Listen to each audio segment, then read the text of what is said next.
What happens when a hardworking man is denied a loan because of who he is?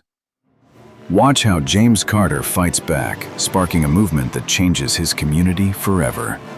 Stay tuned for a story of resilience, unity, and justice that'll leave you inspired. A prejudiced banker denies a loan to a black man, despite his meeting all the loan criteria. The banker faces consequences the next day when he sees the man in the news. James Carter stood outside the towering bank, taking a deep breath. The glass building loomed large, its reflective windows mirroring the bustling city. He adjusted his tie, squared his shoulders, and stepped through the grand revolving door. Inside, the bank was imposing, with polished floors, high ceilings, and a faint scent of polish lingering. James approached the reception desk, where a sharply dressed woman greeted him with a polished smile. "Good morning," she said. "How may I assist you today?" "Good morning," James replied. "I'm here to meet Edward Thompson about a business loan." The receptionist nodded, glancing at her computer. "Mr. Carter, correct? Mr. Thompson's office is on the 3rd floor. Take the elevator to your right, and his assistant will guide you." James thanked her and headed to the elevator. As he ascended to the 3rd floor, he mentally reviewed his business plan one last time. He felt assured. His coffee shop was thriving, his finances were strong, and he had community backing. He was ready for this moment. The elevator doors parted, revealing a hallway lined with offices. A woman at a small desk looked up and smiled. "Mr. Carter?" she asked. James nodded, and she rose. "This way, please. Mr. Thompson is expecting you." James followed her to a corner office. She knocked softly and opened the door. "Mr. Carter is here," she announced. Edward Thompson glanced up from his desk, offering a stiff smile. A middle-aged man in a sleek, dark suit, he seemed as polished as the bank's floors. His gaze quickly assessed James. "Mr. Carter, please, have a seat," Edward said, gesturing to a chair opposite his desk. James sat, placing his briefcase on his lap. He pulled out his business plan and financial documents, arranging them on the desk. "Thank you for seeing me, Mr. Thompson," James began. "I'm eager to discuss expanding my coffee shop. I've been a part of this community for years, and this expansion will create opportunities, not just for my business, but for our neighborhood." Edward picked up the documents, flipping through them with an unreadable expression. "How long have you been running this coffee shop?" he asked, eyes still on the papers. 7 years, James answered. "We've built a loyal customer base. The shop's a hub where people gather, and I've hosted successful community events. This expansion will let us offer even more services." Edward nodded, still focused on the documents. "And you believe this expansion will boost your revenue enough to justify the loan?" James leaned forward, his voice confident. "Absolutely. I've done a thorough analysis. With more space, we can add seating, host larger events, and collaborate with local artists and musicians. The demand is clear, and our community supports its own. The numbers are solid, and I'm certain of our growth." Edward set the papers down, leaning back with a now-absent smile. "I see. But Mr. Carter, approving a loan involves more than just numbers. We must consider reliability, long-term stability, and risk management. These aren't taken lightly." James felt a spark of irritation, but kept his tone even. "I understand, Mr. Thompson, but my credit history and the shop's financial records show consistent reliability. I've never missed a payment or had financial trouble. I've built a successful business from scratch, always meeting my obligations." Edward raised an eyebrow. "Your credit is acceptable, but that's not always sufficient these days. We evaluate all factors, including the area's demographics and your clientele's profile. Sometimes risks aren't immediately clear on paper." James's jaw tightened.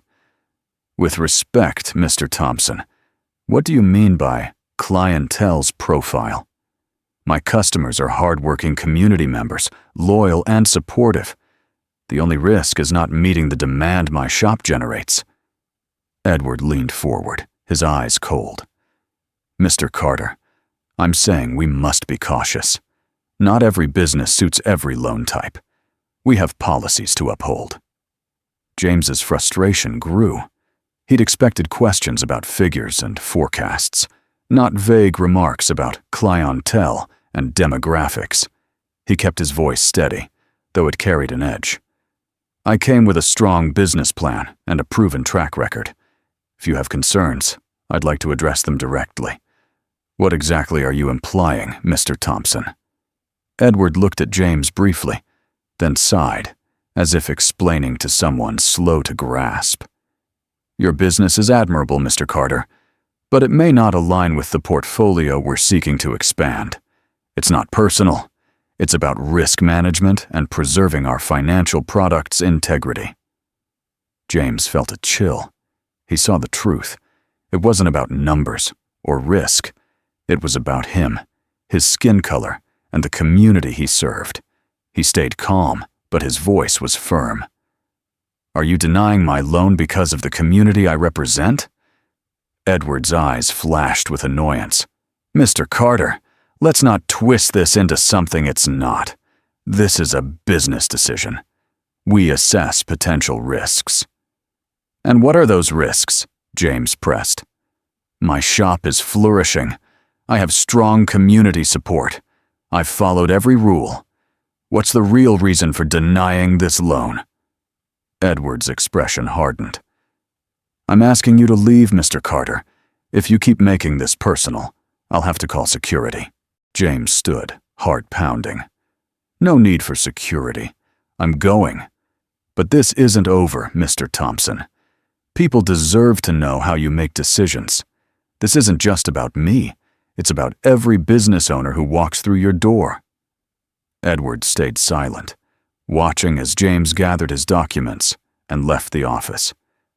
James held his head high, passing the receptionist and stepping onto the street. The sun shone brightly, but a storm brewed inside him. Leaving the bank, he was certain of one thing. He wouldn't stay quiet. He wouldn't let Edward Thompson or anyone deny him or his community their deserved opportunities. He had work to do, and it was time to begin. James Carter strode back to his coffee shop, anger simmering within. His meeting with Edward Thompson replayed in his mind, each evasive excuse and subtle insult fueling his frustration. He vowed this wouldn't be his last encounter with Edward, and that he'd teach him a lesson. Reaching the shop, James was ready to burst. He pushed the door open, the bell jingling sharply, drawing customers' attention. He forced a smile, nodded to regulars, and headed to the back, where his friends, Sarah and Miguel, sat with serious expressions. James, how'd it go? Sarah asked, looking up from her phone, noting the tension in his posture and clenched jaw. James tossed his briefcase onto a chair, taking a deep breath. Not good. Edward Thompson wouldn't consider my loan. He talked about risks and demographics, but dodged straight answers. His meaning was clear, though. Miguel frowned, leaning back. Demographics? Sounds like a cover for something else. What did he say exactly? James paced the small office, shaking his head. He didn't say it outright, but his tone said it all. He implied my shop and its customers don't fit their safe investment idea, despite my solid numbers and perfect credit. He treated me like a charity case, not a business owner. Sarah crossed her arms, her face darkening. That's outright discrimination. It's not about your business. It's about who you are and who you serve. We've heard this before. They're slamming doors on us, James, and we need to act. James stopped pacing, looking at her. But how? I confronted him, and he threatened security. What's next? We can't let this slide, but where do we start? Miguel leaned forward, voice steady. We make noise. We can't let these practices go unchallenged quietly. People need to know. We must rally the community. If we speak out together, they'll have to listen. The bank can't ignore us if we stand united. James nodded slowly, thinking. You're right. We need to unite people, share stories, and show this isn't just about me. It's about everyone, ensuring fair chances regardless of background or appearance. Sarah stood, eyes fierce with determination. Let's hold a meeting. We'll involve other business owners, community leaders, anyone facing this bias. We'll meet here and plan. We can't let one bank's prejudice stop our community's future. James felt his frustration morph into resolve. All right, let's do it. I'll start calling, and we'll spread the word. We'll rally as many as possible. If banks won't back us, we'll find our own way. Miguel clapped James's shoulder. That's the spirit, James. The community's behind you. We'll show them we're stronger together.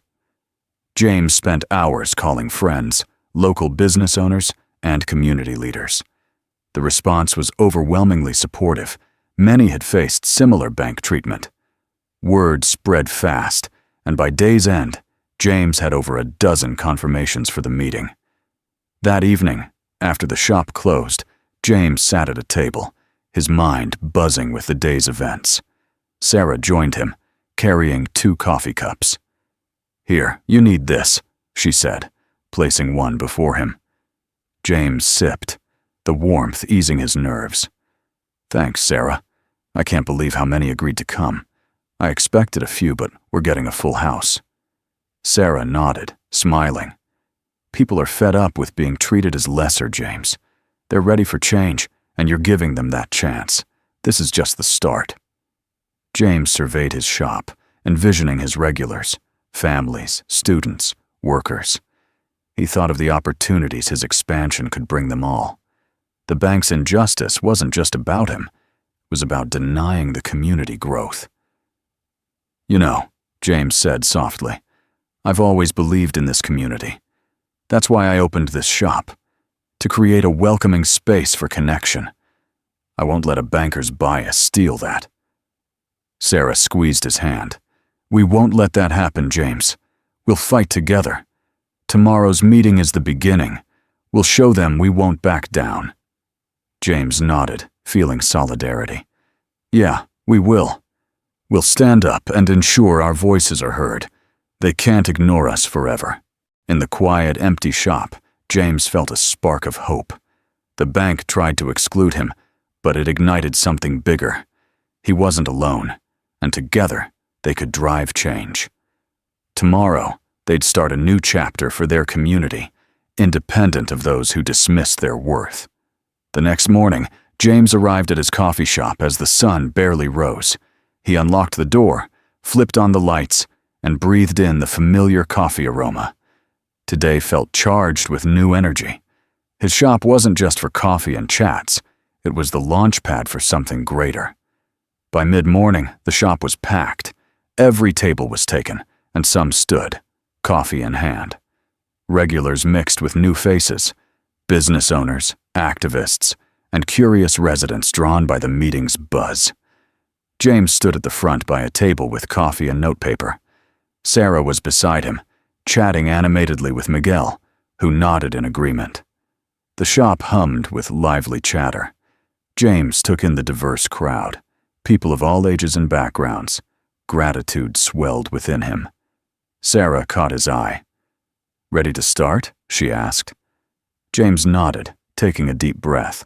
He raised his hands for attention. Good morning, everyone. Thanks for coming on short notice. I know you're busy, so I appreciate your time. I called this meeting because something happened yesterday we need to discuss. It affects us all. The room hushed, eyes on James. He steadied himself. Yesterday, I applied for a loan to expand my coffee shop. I had everything: solid credit, a strong plan, community support. But Edward Thompson, the loan officer, made it clear my qualifications weren't the issue. It was me and my customers. He implied, without saying it, that he wouldn't back a business serving our community. Murmurs of agreement and frustration rippled through. James saw nodding heads, faces showing recognition and anger. He continued, I know I'm not alone. Many of you have shared stories of loan struggles, endless hoops and dismissive attitudes. It's wrong and unfair. We've worked hard for our businesses and community, deserving equal opportunities. Miguel stepped forward, voice strong. James is right. We've all faced this dismissal and unfairness. I've run my store for over 20 years and seen it too. It's systemic. They think we won't fight back. Sarah nodded. That's why we're here. We must unite to change this. If banks won't support us, we'll find another way. Together, we have power. Linda, a boutique owner, raised her hand. What can we do? They seem to hold all the power. Will complaining change anything? James nodded, understanding. They have power, but so do we. Together, we can build solutions. Sarah and I propose starting our own credit union, focused on our community, giving everyone a fair shot.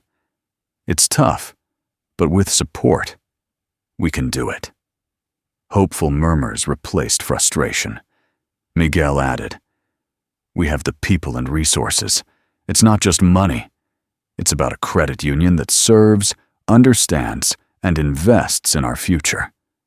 Sarah spoke passionately. This is bigger than loans.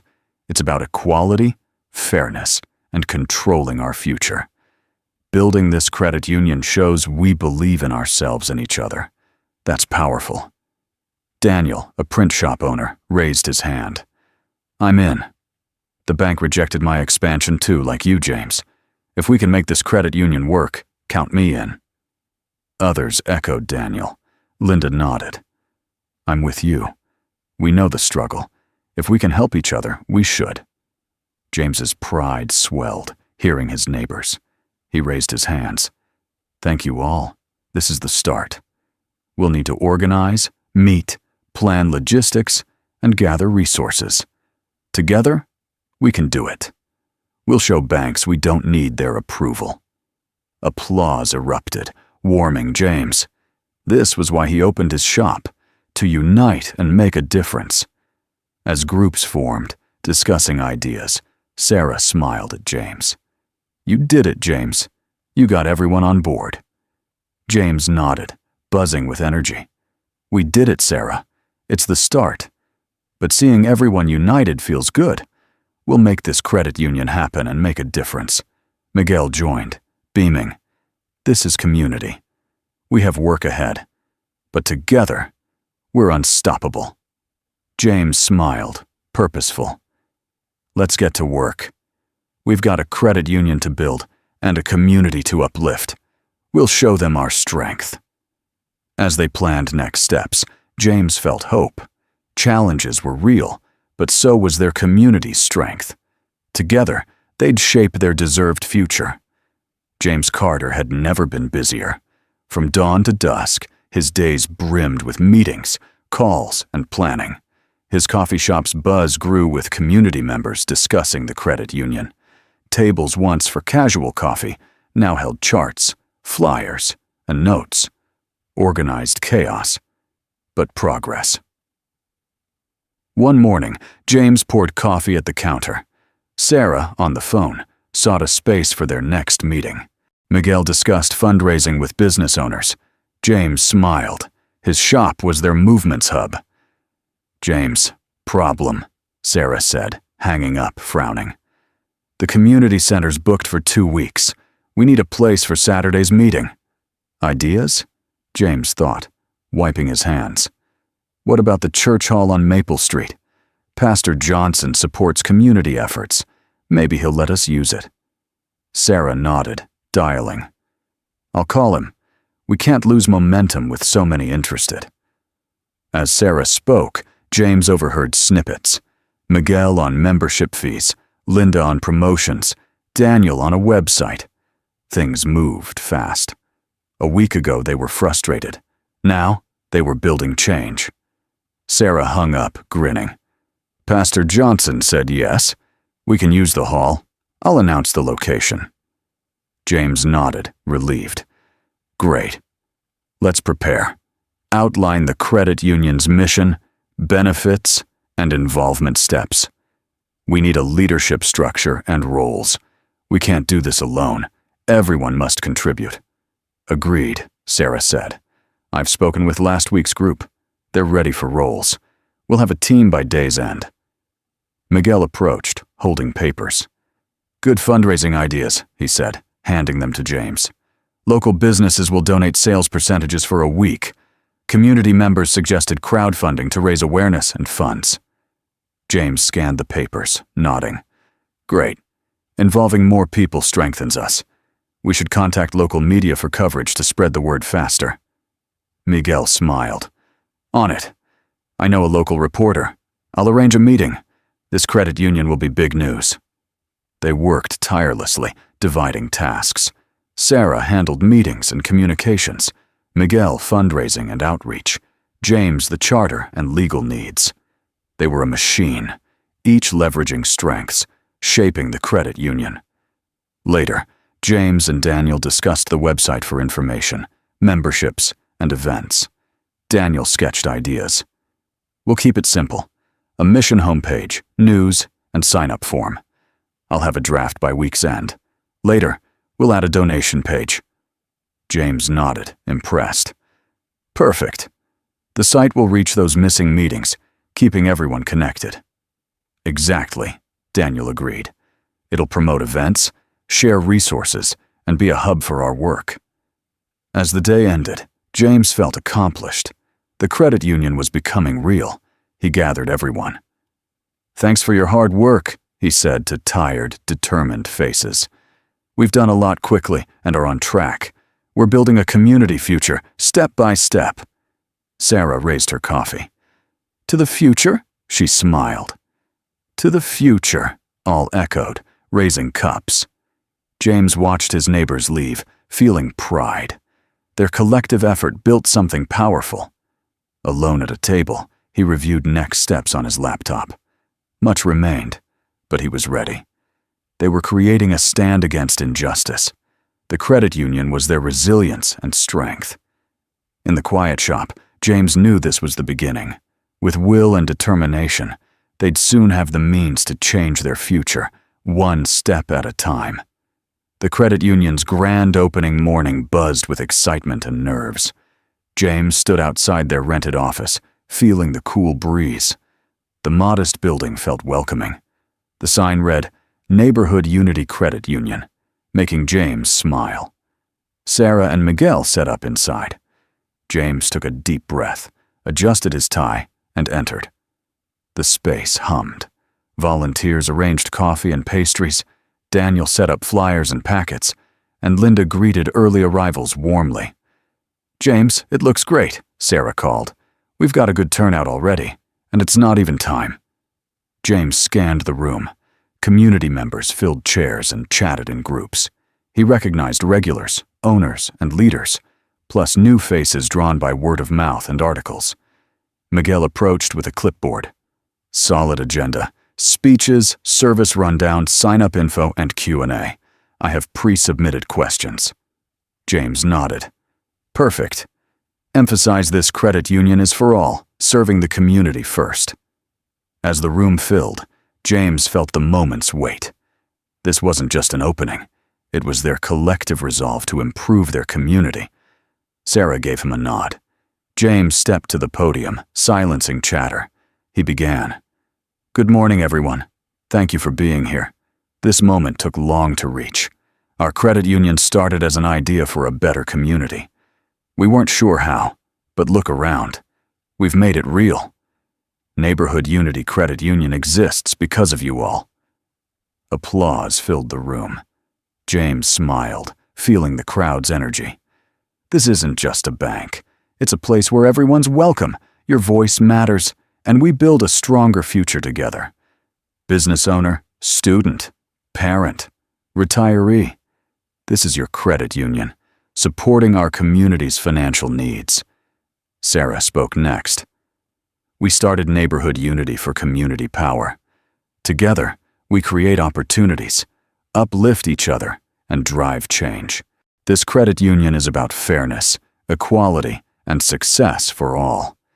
She detailed services, low-interest loans, No minimum savings. Financial workshops. The crowd nodded, hopeful.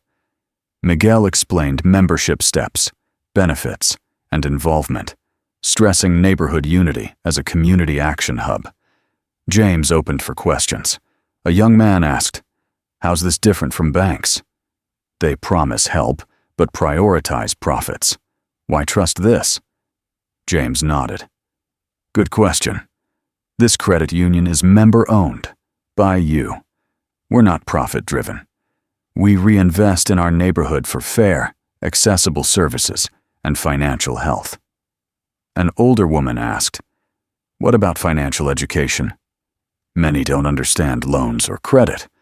Will you help?" Sarah answered warmly. "Absolutely. We'll host workshops and sessions to empower members with financial tools." Questions continued, and James felt optimism. The community was engaged, eager, ready. This was a turning point for financial control. The Q&A ended, and James thanked everyone. Applause erupted, and he felt pride. The credit union was open, embraced by the community. As people mingled, James chatted, shook hands, and met new faces, reinforcing their achievement. Miguel discussed loans, Sarah savings accounts. Linda approached James, smiling. "This is amazing, James. People are excited, hopeful. You've given them belief."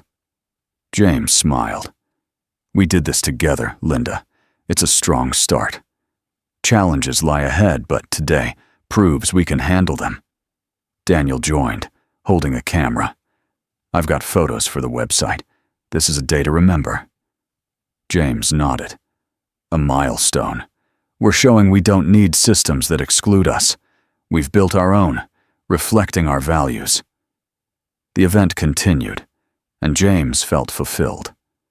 Neighborhood unity was a symbol of strength and hope. Sunlight glowed through windows. They had a long road, but each step built a brighter future. Today showed that unity could achieve the extraordinary. It was just the beginning.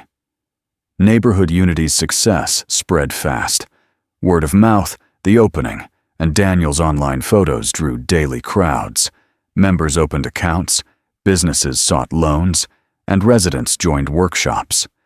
Local media noticed, with a newspaper article highlighting the credit union's mission for the underserved.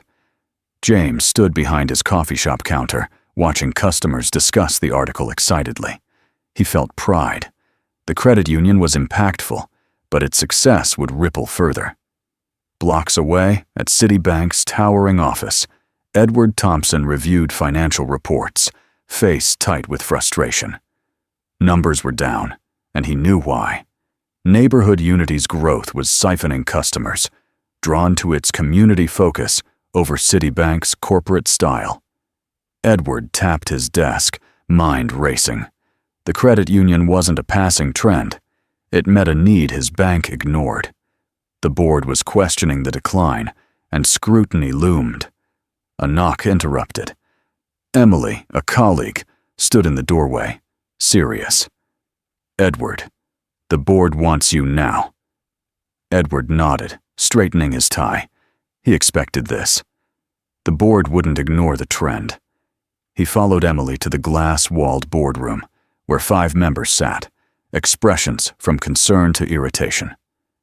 "Edward, sit," said Mr. Davis, the chairman, pointing to a chair. Edward sat, forcing confidence to steer the narrative.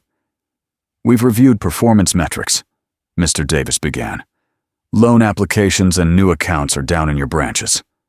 "Why?" Edward nodded. "I'm aware. A new credit union nearby is drawing customers with low fees and community messaging. It's a temporary shift, driven by novelty, not sustainability." Mrs. Patel leaned forward. "Temporary. It's a significant customer loss.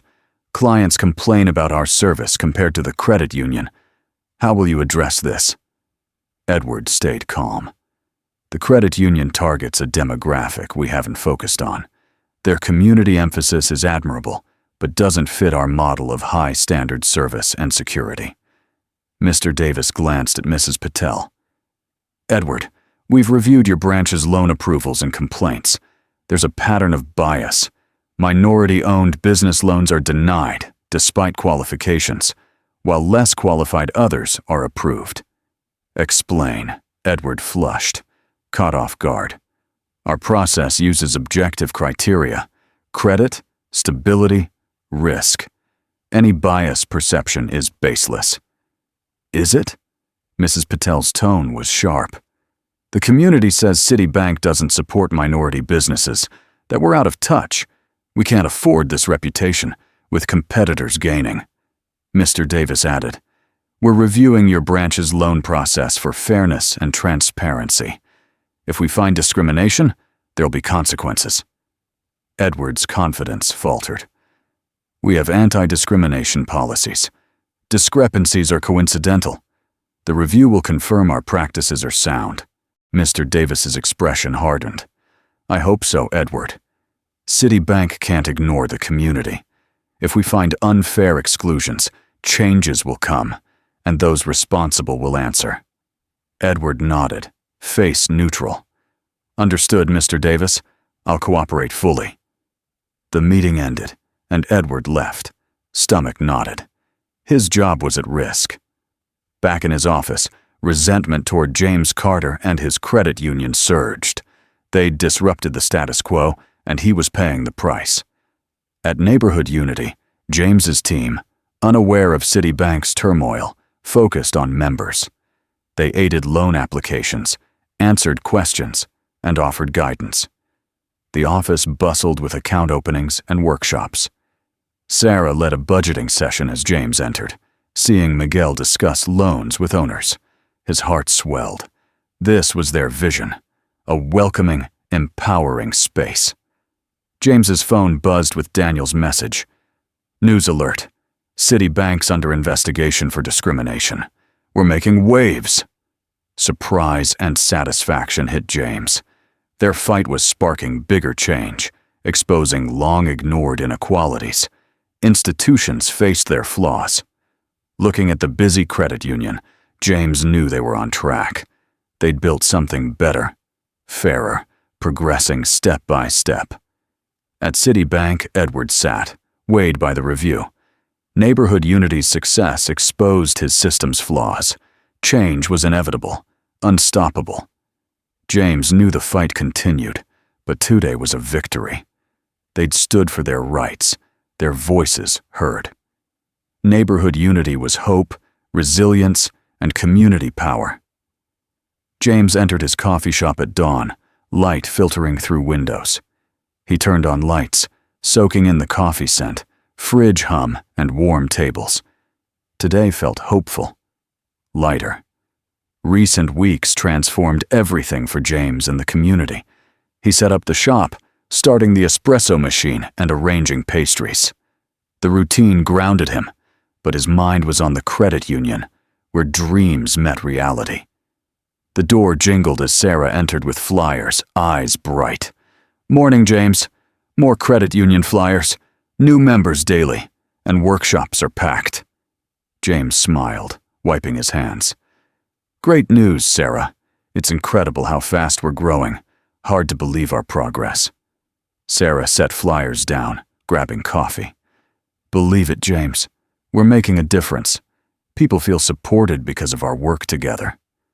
Miguel entered, newspaper in hand. "Morning, team," he said, sitting and spreading the paper. The headline read, "Citibank fires loan officer amid discrimination probe." James's eyes widened. Edward Thompson's out. They couldn't ignore our community's voice. This is huge. Miguel nodded. "Just the start, James. We've shown standing up works. Other neighborhoods notice.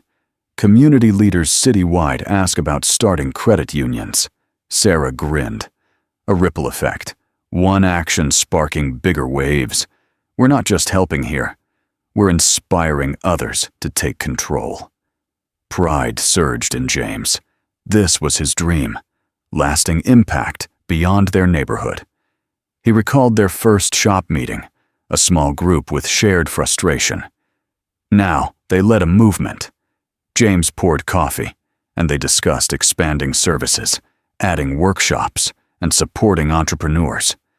Ideas flowed, energized by possibilities. Sarah sipped coffee, leaning back. We should celebrate our achievements together. Despite challenges, we're stronger. A community event could unite us, celebrate diversity, and showcase our work. Miguel nodded eagerly. A festival? Food from different cultures, music, performances. It'd unite people and highlight the credit union. We could set up a booth for memberships and questions. James's eyes lit up. Perfect idea. A celebration keeps momentum. Elm Street Park, an all-day event. Local vendors and artists will join. Sarah jotted ideas. We'll need a committee, volunteers, sponsorships. We can make this the year's event. They brainstormed an hour, ideas growing. James felt the room's energy, shared purpose. This was why they started the credit union. Unity, opportunity, belonging. Morning brought more customers, filling tables, adding to the buzz. Some congratulated James. Others grabbed flyers for the festival. A mother signed up for savings, her toddler tugging her hand. An older man learned about loans, face brightening. Teens listened to Sarah on workshops. James saw their impact everywhere. By midday, the shop hummed. Festival plans shaped up, and James envisioned the park alive with music and food smells, a celebration of their achievements and community power. Miguel checked his watch. I'm off to the credit union. New members want to volunteer for the festival. It's bigger than we thought. James nodded, fulfilled. Go, Miguel. I'll manage here. Sarah and I will plan details. Let's make this festival unforgettable. Miguel left. Sarah stayed, helping with the rush. Serving customers, James felt gratitude. By afternoon, the shop quieted. James and Sarah sat, catching their breath. You know, James said, I opened this shop for a welcoming community space. I never imagined this. Sarah smiled. Dreams grow unexpectedly, James. Your shop was the start. Now, we're building a future. James nodded, at peace. Just the beginning. The credit union, festival, all we've done. It's for a community where everyone's heard. Everyone succeeds. As sunset glowed through windows, James felt deep satisfaction. They'd face challenges head-on, built something lasting. Together, they'd achieve anything, writing a new story of hope, resilience, and a brighter future. Tomorrow held challenges, but for now, James savored the moment, the joy of their difference. They weren't just building a credit union. They were crafting a legacy of strength, unity, and community power.